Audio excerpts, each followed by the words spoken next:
ಇವತ್ತಿನ special egg curry, ಅದ್ರ ಜೊತೆಗೆ ಹಾಗಲಕಾಯಿ ಪಲ್ಯ ತುಂಬಾ ಚೆನ್ನಾಗಿತ್ತು. ಆ್ಯಂಡ್ ಈವ್ನಿಂಗ್ ಸ್ನ್ಯಾಕ್ಸಿಗೆ ಅಂತ ನಾನು ಮಖಾನ ಮತ್ತು ಒಂದು ಒಳ್ಳೆ ಸಮ್ಮರ್ ಡ್ರಿಂಕ್ ಮಾಡಿದ್ದೀನಿ. ಇವತ್ತಿನ ವೆದರ್ ನೋಡಿ ಎಷ್ಟು ಚೆನ್ನಾಗಿದೆ ಅಂತ. ನಿನ್ನೆ ನೈಟಿಂದಲೇ ಮಳೆ ಬರಲಿಕ್ಕೆ ಸ್ಟಾರ್ಟ್ ಆಗಿದೆ. ಇಲ್ಲಿ ಮಳೆನೇ ಬರಲ್ಲ, ಬಂದ್ರಂತೂ ಸೂಪರ್ ಆಗಿರುತ್ತೆ. Hey guys, welcome back to my channel. ಹೇಗಿದ್ದೀರಾ? ಎಲ್ಲರೂ ಚೆನ್ನಾಗಿದ್ದೀರಾ ಅಂತ ಅನ್ಕೊಳ್ತೀನಿ. ಇವತ್ತು ಏನ್ ಸ್ಪೆಷಲ್ ಗೊತ್ತಾ? ಇವತ್ತು ನಿನ್ನೆ ನೈಟ್ ಇಂದಾನೆ ಮಳೆ ಸ್ಟಾರ್ಟ್ ಆಗಿದೆ, ಹೊರಗಡೆ ಮಳೆ ಬರ್ತಿದೆ. ಏನು ಕುಕಿಂಗ್ ಮಾಡ್ಲಿಕ್ಕೆ ಮನ್ಸಿಲ್ಲ. ಮಳೆ ಬಂದಾಗ ಒಂಥರ ಚಳಿ ಚಳಿ ಅಂತ ಅನ್ಸುತ್ತೆ. ಆದ್ರೂ ಕೂಡ ಮಧ್ಯಾಹ್ನಕ್ಕೆ ಏನಾದ್ರೂ ಕುಕ್ ಮಾಡ್ಲೇಬೇಕಲ್ವಾ? ಫ್ರಿಜ್ ಓಪನ್ ಮಾಡಿದೆ. ಫ್ರಿಜ್ ಓಪನ್ ಮಾಡಿ ನೋಡಿದಾಗ ಫಸ್ಟ್ ನಂಗೆ ಕಾಣಿಸಿರೋದು ಹಾಗಲಕಾಯಿ. ಸೊ ಇವತ್ತು ಹಾಗಲಕಾಯಿ ಪಲ್ಯ ಮಾಡ್ತೀನಿ, ಅದರ ಜೊತೆಗೆ ಮೊಟ್ಟೆ ಕರಿ ಮಾಡ್ತೀನಿ, ಎಗ್ ಕರಿ. ರೈಸ್ಗೆ ಎಗ್ ಕರಿ ಚೆನ್ನಾಗಾಗುತ್ತೆ, ಮತ್ತೆ ಸೈಡ್ ಅಲ್ಲಿ ಹಾಗಲಕಾಯಿ ಪಲ್ಯ ಇದ್ರೆ ಚೆನ್ನಾಗಾಗುತ್ತೆ. ಅಂಡ್ ತುಂಬಾ ಜನ ಹಾಗಲಕಾಯಿ ತಿನ್ನೋದೇ ಇಲ್ಲ, ಯಾಕಂದ್ರೆ ಅದು ಕಹಿ ಇರತ್ತಲ್ವಾ, ಹಾಗಾಗಿ ತಿನ್ನೋದೇ ಬಿಟ್ಬಿಟ್ಟಿರ್ತಾರೆ. ಸೊ ಹಾಗೆ ಮಾಡಬಾರ್ದು. ಹಾಗಲಕಾಯಿ ತುಂಬಾನೇ ಒಳ್ಳೇದು ಹೆಲ್ತ್ಗೆ. ನಾನು ಯಾವ ರೀತಿ ಹಾಗಲಕಾಯಿ ಪಲ್ಯ ಮಾಡ್ತೀನಿ ಅನ್ನೋದು ತೋರಿಸ್ತೀನಿ, ಹಾಗೆ ಮೊಟ್ಟೆ ಕರಿ ಕೂಡ ಹೇಗ್ ಮಾಡ್ತೀನಿ ಅನ್ನೋದು ತೋರಿಸ್ತೀನಿ. ಸೊ ಬನ್ನಿ, ಈಗ ತಡ ಮಾಡೋದು ಬೇಡ, ಫಟಾಫಟ್ ಹಾಗಲಕಾಯಿ ಕರಿ ಮೊಟ್ಟೆ ಕರಿ ಹಾಗಲಕಾಯಿ ಪಲ್ಯ ಮೊಟ್ಟೆ ಕರಿ ಮಾಡೋಣ. ಇಲ್ಲಿ ಹಾಗಲಕಾಯಿಯನ್ನು ಚೆನ್ನಾಗಿ ವಾಶ್ ಮಾಡಿ ಕಟ್ ಮಾಡಿ ಇಟ್ಕೊಂಡಿದ್ದೀನಿ. ಇಲ್ಲಿ ಕೆಲವರು ಏನು ಮಾಡ್ತಾರೆ ಅಂದರೆ, ಹಾಗಲಕಾಯಿ ಕಹಿಯಾಗಿರುತ್ತಲ್ಲ, ಸೊ ಕಹಿ ಹೋಗ್ಬೇಕಂತ ಉಪ್ಪು ಅರಿಶಿನ ಹಾಕಿ ಸ್ವಲ್ಪ ಹೊತ್ತು ನೆನೆಸಿಟ್ಟು ಅದರ ನೀರೆಲ್ಲ ಸಪ್ರೇಟ್ ಆಗುತ್ತೆ ನೆನೆಸಿಟ್ರೆ. ಆಗ ಅದರ ನೀರೆಲ್ಲ ಸ್ಕ್ವೀಸ್ ಮಾಡಿ ಬಿಸಾಕ್ತಾರೆ. ಸೊ ಬಿಸಾಡಿದ್ರೆ ಏನು ಸಿಗುತ್ತೆ, ಅದರಲ್ಲಿ ವಿಟಮಿನ್ಸ್ ಎಲ್ಲ ಇರೋದೆಲ್ಲ ಹೋಗ್ಬಿಡುತ್ತೆ ಅಂತ ನನ್ಗೆ ಅನಿಸುತ್ತೆ. ಹಾಗಾಗಿ ನಾನು ಆ ಥರ ಎಲ್ಲ ಮಾಡ್ಲಿಕ್ಕೆ ಹೋಗಲ್ಲ. ಆದರೂ ನಿಮಗೆ ಕಹಿ ಅಂತ ಅನಿಸಿದ್ರೆ ಆ ಥರ ಮಾಡಿ. ನಾನಂತೂ ಆ ಥರ ಮಾಡಲ್ಲ. ಹೇಗೆ ನ್ಯಾಚುರಲ್ ಆಗಿದೆ ಆ ಥರನೇ ತಿಂದರೆ ಒಳ್ಳೆಯದು ಅಲ್ವಾ? ನೀವೇನಂತೀರಾ? ಹಾಗಲಕಾಯಿ ಪಲ್ಯ ಮಾಡಲಿಕ್ಕೆ ಫಸ್ಟ್ ಇಲ್ಲಿ ಒಂದು ನಾನು ಮಸಾಲಾ ಪೌಡರ್ ರೆಡಿ ಮಾಡ್ಕೊಳ್ತೀನಿ. ಅದು ಹೇಗಂದರೆ, ಫಸ್ಟ್ ಇಲ್ಲಿ ನೀವು ನೋಡ್ತಿರ್ಬೋದು, ಒಂದು ಪ್ಯಾನಿಗೆ 2 ರಿಂದ 3 ಸ್ಪೂನು ಕಡಲೆ, 1-2 ರೆಡ್ ಚಿಲ್ಲೀಸ್, 1-2 ರಿಂದ 3 ಎಸಳು ಬೆಳ್ಳುಳ್ಳಿ ಮತ್ತು 1 ಸ್ಪೂನು ಜೀರಾ ಹಾಕಿಬಿಟ್ಟು ಡ್ರೈ ರೋಸ್ಟ್ ಮಾಡ್ಕೊಳ್ತೀನಿ. ಈ ಥರ ಒಂದು ಮಸಾಲ ರೆಡಿ ಮಾಡ್ಕೊಳ್ಬೇಕು. ನೋಡಿ, ಇದು ಕಂಪ್ಲೀಟ್ ಆಗಿ ಪೌಡರ್ ಆಗಿಲ್ಲ, ತರಿ ಆಗಿದೆ. ನೆಕ್ಸ್ಟು ಎಗ್ ಕರಿ ಮಾಡಲಿಕ್ಕೆ ಸೈಡಲ್ಲಿ ಎಗ್ಸನ್ನು ಬಾಯ್ಲ್ ಆಗಲಿಕ್ಕೆ ಇಟ್ಬಿಡ್ತೀನಿ. ಆಮೇಲೆ ನನಗೆ ಈಸಿ ಆಗುತ್ತೆ.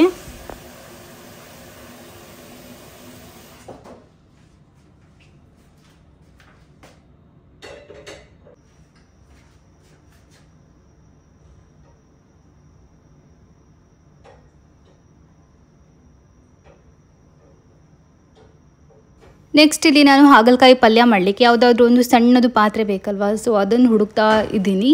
ಸೊ ಫೈನಲ್ ಆಗಿ ಸಿಕ್ತು, ನೀವಿಲ್ಲಿ ನೋಡ್ತಿರ್ಬೋದು. ಹಾಗಲಕಾಯಿ ಪಲ್ಯ ಮಾಡಲಿಕ್ಕೆ ಇಲ್ಲಿ ಫಸ್ಟ್ ನಾನು ಒಂದು ಚಿಕ್ಕ ಕಡಾಯಿ ತೊಗೊಂಡಿದ್ದೀನಿ. ಅದಕ್ಕೆ 1-2 ರಿಂದ 3 ಸ್ಪೂನಷ್ಟು ಕೋಕೋನಟ್ ಆಯಿಲ್ ಯೂಸ್ ಮಾಡಿದ್ದೀನಿ. ಎಣ್ಣೆ ಬಿಸಿ ಆದಮೇಲೆ ಅದಕ್ಕೆ 1 ಸ್ಪೂನು ಸಾಸಿವೆ, 1 ಸ್ಪೂನು ಉದ್ದಿನಬೇಳೆ ಹಾಕಿ ಚೆನ್ನಾಗಿ ಮಿಕ್ಸ್ ಮಾಡ್ಕೊಳ್ತೀನಿ. ಕ್ರಿಸ್ಪ್ ಆಗಬೇಕು ಉದ್ದಿನಬೇಳೆ ಮತ್ತು ಸಾಸಿವೆ. ಅದಾದಮೇಲೆ ಒಂದು ದೊಡ್ಡ ಈರುಳ್ಳಿಯನ್ನು ಕಟ್ ಮಾಡ್ಕೊಂಡು ಹಾಕ್ಕೊಳ್ತೀನಿ. ನೆಕ್ಸ್ಟ್ ಅದ್ರ ಜೊತೆನೇ ಕರಿ ಲೀವ್ಸ್ ಕೂಡ ಹಾಕ್ಕೊಳ್ತೀನಿ. ಈರುಳ್ಳಿ ಸ್ವಲ್ಪ ಸ್ಮೂತಾಗಿದೆ ಅಂತ ಅನ್ನೋಷ್ಟರಲ್ಲಿ ಒಂದು ಅರ್ಧ ಟೊಮ್ಯಾಟೊ ಹಾಕ್ಕೊಂಡಿದ್ದೀನಿ. ಟೊಮ್ಯಾಟೊ ಆಪ್ಷನಲ್, ನಿಮಗೆ ಇಷ್ಟ ಇದ್ದರೆ ಹಾಕ್ಕೊಳ್ಬೋದು. ನನಗೆ ಇಷ್ಟ ಆಗುತ್ತೆ, ಸೊ ನಾನು ಹಾಕ್ಕೊಂಡಿದ್ದೀನಿ. ಆ್ಯಂಡ್ ನೆಕ್ಸ್ಟು ಇದೆಲ್ಲ ಸ್ಮೂತ್ ಆದಮೇಲೆ ಇದಕ್ಕೆ ನಾವು ಕಟ್ ಮಾಡ್ಕೊಂಡಿರುವ ಹಾಗಲಕಾಯಿ ಹಾಕ್ಕೊಂಡಿದ್ದೀನಿ. ಇದಕ್ಕೆ ಮಸಾಲದಲ್ಲಿ 1 ಸ್ಪೂನು ಉಪ್ಪು ಆ್ಯಂಡ್ ಸ್ವಲ್ಪ ಅರಿಶಿನ ಪೌಡರ್, ಒಂದು ಸ್ವಲ್ಪ ರೆಡ್ ಚಿಲ್ಲಿ ಪೌಡರ್, ಒಂದು ಸ್ವಲ್ಪ ಕೊರಿಯಾಂಡರ್ ಪೌಡರ್, ಇದನ್ನೆಲ್ಲ ಸ್ವಲ್ಪನೇ ಹಾಕ್ಕೊಂಡಿದ್ದೀನಿ ಮಸಾಲದಲ್ಲಿ. ಇಲ್ಲಾಂದರೆ ಅಷ್ಟು ಟೇಸ್ಟ್ ಬರಲ್ಲ. ಹಾಗಾಗಿ ಇದನ್ನೆಲ್ಲ ಹಾಕಿ ಒಂದ್ಸಲ ಮಿಕ್ಸ್ ಕೊಡಿ. ಮತ್ತು ಒಂದು 2 ಮಿನಿಟ್ಸ್ ಹಾಗೇ ಬೇಯಲಿಕ್ಕೆ ಬಿಡಿ. ಆಗ ನೀರು ಹಾಕ್ಕೊಳ್ಬೇಡಿ ಬೇಯುವಾಗ. ಫಸ್ಟಿಗೆ ಒಂದ್ಸಲ ಹಾಗೇ ಫ್ರೈ ಮಾಡಿ ಒಂದು 2 ಮಿನಿಟ್ಸ್ ಬಿಟ್ಬಿಡಿ ಲೋ ಫ್ಲೇಮಲ್ಲಿ. ಒಂದು 2 ಮಿನಿಟ್ಸ್ ಆದಮೇಲೆ 1 ಗ್ಲಾಸ್ ಅಷ್ಟು ನೀರು ಹಾಕ್ಕೊಂಡಿದ್ದೀನಿ. ನೀರು ಹಾಕಿ ಬಿಟ್ಬಿಡ್ತೀನಿ ಬೇಯಲಿಕ್ಕೆ. ಸರಿಯಾಗಿ ಬೇಯಬೇಕಲ್ವಾ, ಹಾಗಾಗಿ ಇದು ಬೇಗನೆ ಬೇಯುತ್ತೆ. ಒಂದು 2 to 3 ಮಿನಿಟ್ಸಲ್ಲಿ ಚೆನ್ನಾಗಿ ಬೇಯುತ್ತೆ. ಒಂದು 75% ಕುಕ್ ಆಗಿದೆ ಅನ್ನೋಷ್ಟರಲ್ಲಿ ಹುಳಿ ನೀರು ಹಾಕ್ಕೊಳ್ತೀನಿ. ಹಾಗಲಕಾಯಿಗೆ ಹುಳಿ ನೀರು ತುಂಬಾ ಇಂಪಾರ್ಟೆಂಟ್, ಇಲ್ಲಾಂದರೆ ತುಂಬ ಕಹಿಯಾಗಿ ಬರುತ್ತೆ. ನೆಕ್ಸ್ಟು ಆಗ ಪೌಡರ್ ಮಾಡ್ಕೊಂಡಿದ್ದೀನಿ ಅಲ್ವಾ, ಆ ಮಸಾಲವನ್ನು ಹಾಕಿ ಒಂದ್ಸಲ ಮಿಕ್ಸ್ ಕೊಡ್ತೀನಿ ಅಷ್ಟೇ. ಇನ್ನು ಜಾಸ್ತಿ ಕುಕ್ ಮಾಡಲಿಕ್ಕೆ ಗ್ಯಾಸ್ ಆಫ್ ಮಾಡಿ ಕೂಡ ನೀವು ಈ ಪೌಡರನ್ನು ಹಾಕೊಬೋದು, ಹಾಕಿ ಮಿಕ್ಸ್ ಮಾಡ್ಬೋದು, ಏನಾಗಲ್ಲ. ನೋಡಿ, ಫೈನಲಿ ನಮ್ಮದು ಹಾಗಲಕಾಯಿ ಪಲ್ಯ ರೆಡಿ ಆಗೋಯ್ತು. ಇದು ಸಿಂಪಲ್ ರೆಸಿಪಿ. ಇದರಲ್ಲಿ ಕಹಿ ಅಂತ ಗೊತ್ತೇ ಆಗಲ್ಲ ಅಂತ ಹೇಳಲ್ಲ. ಹಾಗಲಕಾಯಿ ಕಹಿ ಇರೋದರಿಂದ ಕಹಿ ತಿನ್ನುವಾಗ ಆಗೇ ಆಗುತ್ತೆ, ಅದನ್ನು ತಪ್ಪಿಸ್ಲಿಕ್ಕೆ ಆಗೋದೇ ಇಲ್ಲ. ಸೊ ಸ್ವಲ್ಪ ಮಟ್ಟಿಗೆ ಕಮ್ಮಿ ಆಗುತ್ತೆ ಅಂತ ಹೇಳ್ಬೋದು. ಬಟ್ ಆದ್ರೂ ಕಹಿ ಇರುತ್ತೆ, ಬಟ್ ಅದೇ ಹೆಲ್ದಿ ಅಲ್ವಾ. ಆ್ಯಂಡ್ ಇದಕ್ಕೆ ಬೆಲ್ಲ ಹಾಕಿನೂ ಮಾಡ್ಬೋದು. ಇಲ್ಲಿ ಕುಕ್ಕರಲ್ಲಿ ರೈಸ್ ಕೂಡ ಇಟ್ಟಿದ್ದೀನಿ. ಆ್ಯಂಡ್ ಇದು ಬಟ್ಟೆ ಯಾಕೆ ಇಡ್ತಿದ್ದೀನಿ ಅಂದರೆ ಅದು ಗ್ಲಾಸ್ ಅಲ್ವಾ, ಸೊ ಅದರಲ್ಲಿ ಒಂದು ವೇಳೆ ಕುಕ್ಕರಲ್ಲಿ ನೀರು ಹೊರಗೆ ಬಂದರೆ ಗ್ಲಾಸ್ಗೆ ಬಿದ್ದು ಏನಾದರೂ ಒಡೆದೋಗುತ್ತಾ ಆ ಥರ ಈ ಥರ ಅಂತ ಒಂದು ಚಿಕ್ಕ ಭಯ. ಆ ಥರ ಬಿದ್ರೂ ಗ್ಲಾಸ್ ಏನು ಒಡೆದೋಗಲ್ಲ, ಬಟ್ ಆದ್ರೂ ಒಂದು ಭಯ ಇದ್ದೇ ಇರುತ್ತಲ್ವ. ಸೊ ಹಾಗಾಗಿ ಆ ಥರ ಬಟ್ಟೆ ಹಾಕಿರ್ತೀನಿ ಗ್ಯಾಸ್ ಮೇಲೆ. ಇಲ್ಲಿ ನಾನು ಎಗ್ ಕರಿಗೆ ರೆಡಿ ಮಾಡ್ಕೊಳ್ತಿದ್ದೀನಿ. ಅದಕ್ಕೆ ಈರುಳ್ಳಿ, ಗ್ರೀನ್ ಚಿಲ್ಲೀಸ್ ಎಲ್ಲ ಕಟ್ ಮಾಡ್ಕೊಂಡು ಇಟ್ಕೊಳ್ತಿದ್ದೀನಿ. ಎಗ್ ಕರಿ ಮಾಡಲಿಕ್ಕೆ ಇಲ್ಲಿ ಫಸ್ಟ್ ಇಲ್ಲಿ ನಾನು ಒಂದು ಪ್ಯಾನಿಗೆ ಕೋಕೋನಟ್ ಆಯಿಲ್ ಹಾಕೊಳ್ತಿದ್ದೀನಿ, ಒಂದು 2-3 ಸ್ಪೂನ್ ಅಷ್ಟೇ. ಎಣ್ಣೆ ಬಿಸಿ ಆದಮೇಲೆ ಅದಕ್ಕೆ ಒಂದು ಸ್ವಲ್ಪ ಉಪ್ಪು, ಅರಿಶಿನ, ರೆಡ್ ಚಿಲ್ಲಿ ಪೌಡರ್ ಎಲ್ಲ ಹಾಕಿ ಆಗ ಬಾಯ್ಲ್ ಮಾಡ್ಕೊಂಡಿರುವ ಎಗ್ ಇದೆ ಅಲ್ಲ ಅದನ್ನು ಹಾಕಿ ಚೆನ್ನಾಗಿ ಫ್ರೈ ಮಾಡ್ತೀನಿ. ಎಗ್ ಕರಿ ಮಾಡುವಾಗ ಈ ಥರ ಮೊಟ್ಟೆಯನ್ನು ಫ್ರೈ ಮಾಡಿದರೆ ಟೇಸ್ಟ್ ಇದಲ್ಲ ಇನ್ನೂ ತುಂಬ ಚೆನ್ನಾಗಿ ಬರುತ್ತೆ.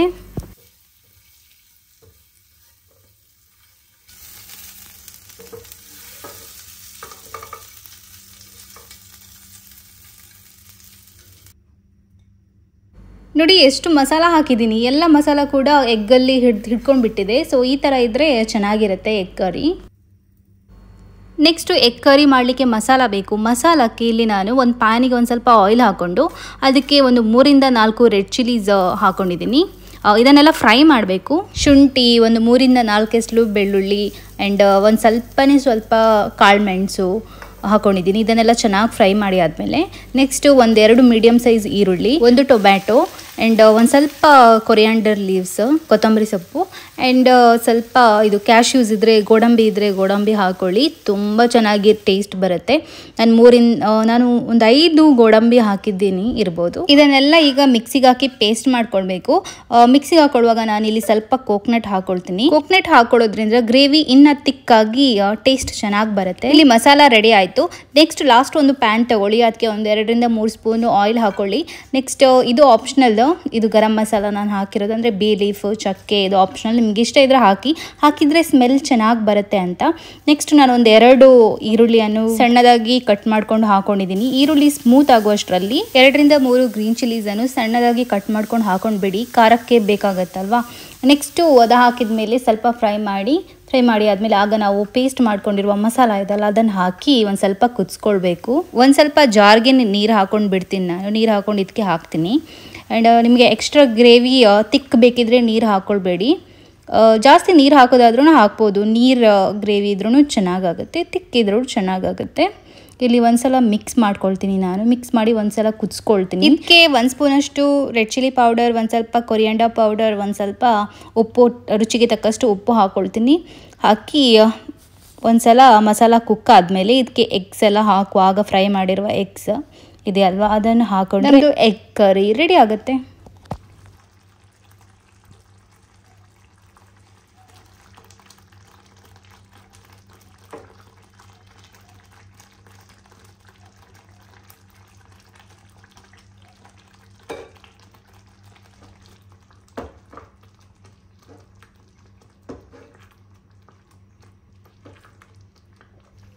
ಇದಕ್ಕೀಗ ಸ್ವಲ್ಪ ಕಸೂರಿ ಮೇಥಿ ಮೇಲಿಂದ ಹಾಕ್ಕೊಳ್ತೀನಿ. ಕಸೂರಿ ಮೇಥಿ ಹಾಕಿದಾಗ ಅದು ಫ್ಲೇವರ್ ಇದಲ್ಲ ತುಂಬ ಚೆನ್ನಾಗಿ ಬರುತ್ತೆ. ಇಲ್ಲಾಂದರೆ ಕೊತ್ತಂಬರಿ ಸೊಪ್ಪು ಕೂಡ ಹಾಕ್ಕೊಳ್ಬೋದು. ಸೊ ಫೈನಲ್ ಆಗಿ ನಮ್ಮದು ಬೆಸ್ಟ್ ಎಗ್ ಕರಿ ರೆಡಿ ಆಯಿತು.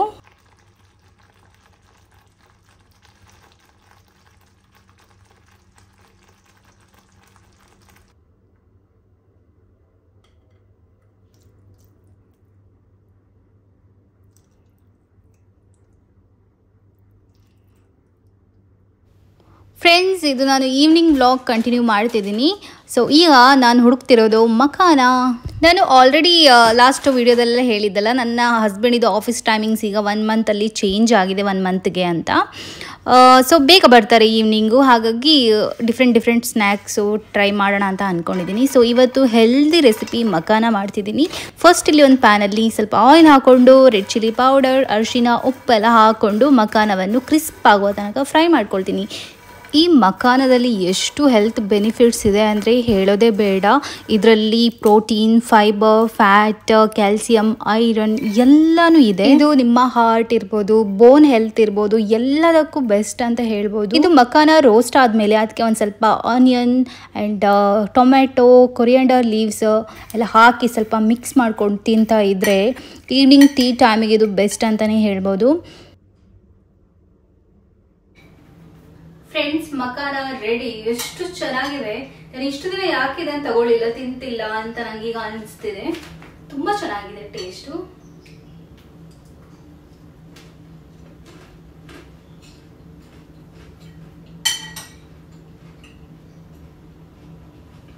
ತುಂಬಾ ಚೆನ್ನಾಗಿದೆ ಫ್ರೆಂಡ್ಸ್. ಇದು ಈವ್ನಿಂಗ್ ಸ್ನಾಕ್ಸ್ ಉಂಟಲ್ಲ ಬೆಸ್ಟ್ ಅಂಡ್ ಹೆಲ್ದಿ ಆಪ್ಷನ್. ನೀವು ನೋಡ್ತಿದ್ರೆ ಇದಂತೂ ಹೇಳೋದೇ ಬೇಡ.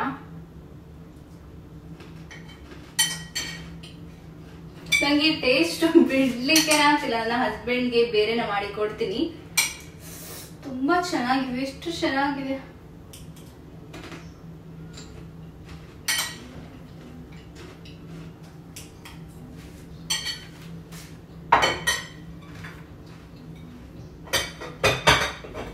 ಮಸ್ಕ್ ಮೆಲನ್ ತಂದಿರೋದಿತ್ತು, ಅದನ್ನು ಹಾಗೆ ತಿನ್ನೋದಕ್ಕಿಂತ ಜ್ಯೂಸ್ ಮಾಡಿ ಕುಡಿದ್ರೆ ಚೆನ್ನಾಗಿರುತ್ತೆ. ಅದು ಬೇರೆ ಈಗ ತುಂಬ ಹಾಟ್. ಡೈಲಿ ಒಂದೊಂದು ಫ್ರೂಟ್ ಜ್ಯೂಸ್ ಕುಡಿತಾ ಇದ್ದರೆ ತುಂಬ ಚೆನ್ನಾಗಿರುತ್ತೆ. ಆ್ಯಂಡ್ ಇದನ್ನೀಗ ಸ್ವಲ್ಪ ಕ್ಲೀನ್ ಮಾಡಿಕೊಂಡು ಮಿಕ್ಸಿಗೆ ಹಾಕ್ಕೊಂಡು ಜ್ಯೂಸ್ ಮಾಡ್ತೀನಿ.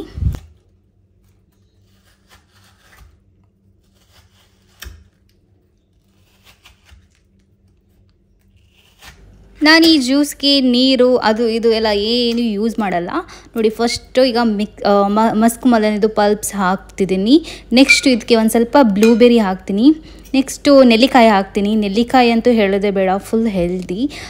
ನೆಲ್ಲಿಕಾಯಿ ಈ ಥರ ಎಲ್ಲ ಹಾಕ್ಕೊಂಡು ಜ್ಯೂಸಲ್ಲಿ ಮಿಕ್ಸ್ ಮಾಡ್ಕೊಂಡು ಕುಡಿದ್ರೆ ನಮಗೆ ತಿನ್ನೋದೇ ಗೊತ್ತಾಗಲ್ಲ, ಇಲ್ಲಾಂದರೆ ತುಂಬ ಹುಳಿ ಇರುತ್ತಲ್ವ, ತಿನ್ನಲಿಕ್ಕೆ ಕಷ್ಟ. ಸೊ ಈ ಥರ ಒಂದು 2-3 ಪೀಸ್ ಮಾಡಿಕೊಂಡು ಹಾಕ್ಕೊಳ್ತೀನಿ ನೆಲ್ಲಿಕಾಯಿ. ಆ್ಯಂಡ್ ಅದ್ರ ಜೊತೆಗೆ ಇದು ಬ್ಲೂಬೆರಿ ಇದೆ, ನೀವು ನೋಡ್ತಿರ್ಬೋದು, ಇದನ್ನು ಹಾಕ್ತೀನಿ. ಆ್ಯಂಡ್ ಒಂದು ಐಸ್ ಕ್ಯೂಬ್ಸ್ ಹಾಕ್ಕೊಳ್ತೀನಿ. ಇದು ಐಸ್ ಕ್ಯೂಬ್ಸ್ ಚಿಕ್ಕದಾಗಿದೆ, ಚೆನ್ನಾಗಾಗುತ್ತೆ ಜ್ಯೂಸಲ್ಲಿ. ಸೊ ಫೈನಲ್ ಆಗಿ ನಮ್ಮದು ಜ್ಯೂಸು ರೆಡಿ ಆಯ್ತಿದೆ. ನೋಡಿ ಕಲರ್ ನೋಡಿ ಎಷ್ಟು ಚೆನ್ನಾಗಿದೆ ಅಂತ. ಅಷ್ಟೇ ಟೇಸ್ಟ್ ಇತ್ತು. ಇದಕ್ಕೆ ನಿಮಗೆ ಖಾರಕ್ಕೆ ಬೇಕಾದರೆ ಒಂದು ಗ್ರೀನ್ ಚಿಲ್ಲಿ ಹಾಕ್ಕೊಳ್ಬೋದು, ಚೆನ್ನಾಗಾಗುತ್ತೆ. ಈ ಡ್ರಿಂಕ್ ಇದೆಲ್ಲ ಸಮ್ಮರ್ಗೆ ಹೇಳಿ ಮಾಡಿಸಿರುವಂಥ ಡ್ರಿಂಕ್. ನೀವು ಒಂದ್ಸಲ ಮನೇಲಿ ಟ್ರೈ ಮಾಡಿ ನೋಡಿ.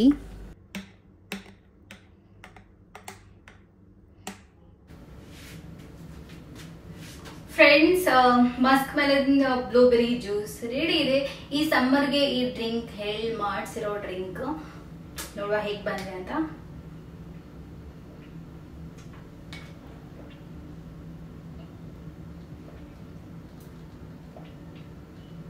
ಇಲ್ಲಿ ಮಸ್ಕ್ ಮೆಲನ್ ಇದೆ ಅಲ್ಲ, ಅದು ಆಲ್ರೆಡಿ ಸ್ವೀಟ್ ಇರುತ್ತೆ ಅಂಡ್ ಬ್ಲೂಬೆರಿ ಕೂಡ ಸ್ವೀಟ್ ಇರುತ್ತೆ. ಸೊ ಎಕ್ಸ್ಟ್ರಾ ಶುಗರ್ ಅಂಡ್ ಹನಿ ಬೇಕಾದ್ರೆ ಹಾಕೊಳ್ಳಿ. ಹಂಗೆ ಹನಿ ಹಾಕೊಳ್ಳಿಕ್ಕೆ ನೆನಪಿಲ್ಲ, ಈಗ ಬೇಕಾದ್ರೆ ಹಾಕೊಳ್ಬೋದು, ಬಟ್ ಬೇಡ, ಇದು ಆಲ್ರೆಡಿ ಸ್ವೀಟ್ ಇದೆ, ಸಾಕು ಇದು. ಓಕೆ ಫ್ರೆಂಡ್ಸ್, ಇದು ವಿಡಿಯೋ ನಾನು ಇಲ್ಲೇ ಎಂಡ್ ಮಾಡ್ತೀನಿ. ಇನ್ನು ನೆಕ್ಸ್ಟ್ ಇಂಟ್ರೆಸ್ಟಿಂಗ್ ವಿಡಿಯೋದಲ್ಲಿ ಸಿಗ್ತೀನಿ. ಅಲ್ಲಿ ತನಕ ಬಾಯ್ ಹೇಳಿ ಮತ್ತೆ ಒಂದು ಕ್ಲಿಪ್ಪಿಂಗ್ ಆ್ಯಡ್ ಮಾಡಿದ್ದೀನಿ. ಇಲ್ಲಿ ನೀವು ನೋಡ್ತಿರ್ಬೋದು, ನನ್ನ ಹಸ್ಬೆಂಡ್ ಬಂದು ಜ್ಯೂಸ್ ಕುಡಿತಿದ್ದಾರೆ, ಇಲ್ಲಿ ನೋಡ್ತಿರ್ಬೋದು. ಸೊ ಇಲ್ಲಿ ನೋಡಿ ಅಂತ ಹೇಳಿದ್ರೆ ಫುಲ್ಲು ಏನೇನೋ ಕಾಮಿಡಿ ಮಾಡೋದು. ಅಂಡ್ ನೋಡಿ ಚೆನ್ನಾಗಾಗಿದೆ ಅಂತ ಹೇಳ್ತಿದ್ರು. ಸಕ್ಕರೆ ಬೆಲ್ಲ ಇಷ್ಟು